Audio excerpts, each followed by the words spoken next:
8 নং বাস্তরা ইউনিয়নবাসী সকলকে আন্তরিক মোবারকবাদ ও সালাম। আসসালামু আলাইকুম ওয়া রাহমাতুল্লাহ। আমরা আল্লাহর দরবারে শুকরিয়া আদায় করছি যে আল্লাহ পাক রব্বুল আলামিন এরকম চমৎকার একটি শ্রমিক সমাবেশে আমাদেরকে একত্রিত হওয়ার সুযোগ করে দিয়েছেন। সেই মহান মনিবের দরবারে শুকরিয়া আদায় করি, সকলে বলি আলহামদুলিল্লাহ। রাসূলের প্রতি দরুদ ও সালাম, শহীদদের আত্মার মাগফিরাত কামনা করছি। সম্মানিত উপস্থিতি, অনেক আলোচনা হয়েছে, চমৎকার চমৎকার আরো কথা শুনবেন। আমাদের প্রধান আলোচক এবং প্রধান অতিথি আছেন। আমি শুধু কয়েকটি কথা বলতে চাই। জামায়াতে ইসলাম ক্ষমতায় গেলে শ্রমিকদের জন্য কি করবে? 1 নম্বর যেটা করবে, শ্রমিক কল্যাণ ফেডারেশন তার লিখিত সংবিধানে যেটি উল্লেখ করেছেন সেটি হলো ন্যায্য মজুরি। আজকে বাংলাদেশের শ্রমিকদের হাতেই সবকিছু গড়ে ওঠে। আজকে এই বিল্ডিংটা গড়ে উঠছে, এখানে সব থেকে নির্যাতিত হলো শ্রমিক, আর সব থেকে উপকৃত হলো এর সাথে বড় বড় কর্মকর্তা যারা এসি রুমে বসে থাকে। অথচ এখান থেকে সব থেকে বেনিফিট পাওয়ার কথা ছিল শ্রমিকদের। তাই জামায়াত ইসলামী যদি ক্ষমতায় যেতে পারে, শ্রমিকদের জন্য যে কাজটা করবে, প্রথম যে কাজ সেটি হলো ন্যায্য মজুরি। কারণ ন্যায্য মজুরি না হলে শ্রমিকরা তাদের কাজের আগ্রহ হারাবে। 2 নম্বর যে কাজটা করবে, কর্মের নিশ্চয়তা। শ্রমিকদেরকে হুটহাট কর্ম থেকে খেদাই দেওয়া, শ্রমিক কল্যাণ ফেডারেশন এই কাজটাকে বন্ধ করবে ইনশাআল্লাহ। আপনারা কি চান কিনা যে একজন শ্রমিক একটু শরীর খারাপ হয়েছে, 2 মিনিট একটু রেস্ট নিয়েছে, এর জন্য কন্ট্রাক্টর এসে তাকে কাজ থেকে বাই করে দিবে?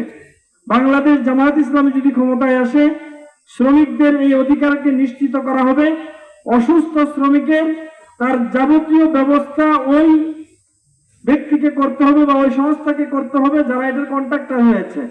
সুতরাং শ্রমিকের সাথে খারাপ অধিকার করার কোনো সুযোগ নাই। কারণ আল্লাহ রাসূল সাল্লাল্লাহু আলাইহি সাল্লাম বলেছেন, তোমরা শ্রমিকদের সাথে সে আচরণ করো, তুমি যা খাও তাই শ্রমিককে খাওয়াও, তুমি যা পড়ো শ্রমিককে তাই পড়াও। আল্লাহ রাসূল শ্রমিক এবং মালিকের মধ্যে কোনো পার্থক্য করেন নাই। কিন্তু বাস্তবিক অর্থে কি এটা পার্থক্য আছে না আমাদের সমাজে? সুতরাং এই পার্থক্য দূর করার জন্য কুরআনকে ক্ষমতায় আনা অপরিহার্য।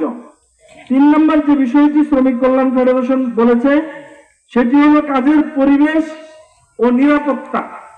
কাজের পরিবেশ দিতে হবে, চাপাই দিলে হবে না।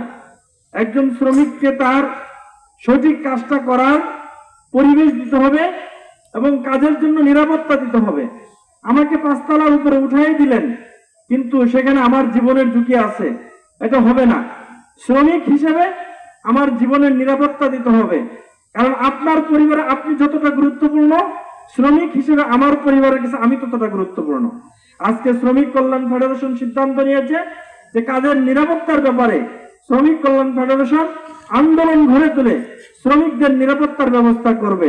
কারণ শ্রমিকদের নিরাপত্তার ব্যবস্থার কথা স্বয়ং রাসূল বলেছেন। আজকে একজন শ্রমিক মারা গেলে 20,000 50,000 টাকা দিয়ে কাজ শেষ। অথচ ওই শ্রমিকের পরিবারে যারা আছে, যারা ওই ব্যক্তির উপরে নির্ভর করত, ওই পরিবারের সদস্যদের আর খোঁজ নেওয়া হয় না। পরবর্তী জীবনে দেখা যায় ওই পরিবারের ছোট ছোট সন্তানেরা, বৃদ্ধ মহিলারা ভিক্ষা করতেছে। বাংলাদেশ জামায়াত ইসলামী ক্ষমতায় গেলে শ্রমিকদের নিরাপত্তা দিয়ে, নিরাপত্তার নিশ্চয়তা প্রদান করে তারা কাজে নামাবে, এছাড়া তারা কাজে নামাবে না। সর্বশেষ যে বিষয়টি আছে সেটি হলো বৈষম্যহীনতা। শ্রমিকদের মধ্যে, মালিকদের মধ্যে যে আকাশ পাতাল একটা বৈষম্য রয়েছে, এই বৈষম্য দূর করবে। আল্লাহ পাক রব্বুল আলামিন আমাদের প্রত্যেকটি ভাইকে বোঝার তৌফিক দান করুক যে এই জন্য শ্রমিকদের অধিকার বাস্তবায়নের জন্য গত 54 বছর দেখেছেন আজ পর্যন্ত কেউ শ্রমিকদের অধিকার নিশ্চয়তা দিতে পারে নাই। ইসলাম যদি ক্ষমতায় আসে, জামায়াত ইসলাম যদি ক্ষমতায় আসে, আল্লাহর উপরে ভরসা করে বলতেছি, আপনাকে সাথে নিয়ে আগামী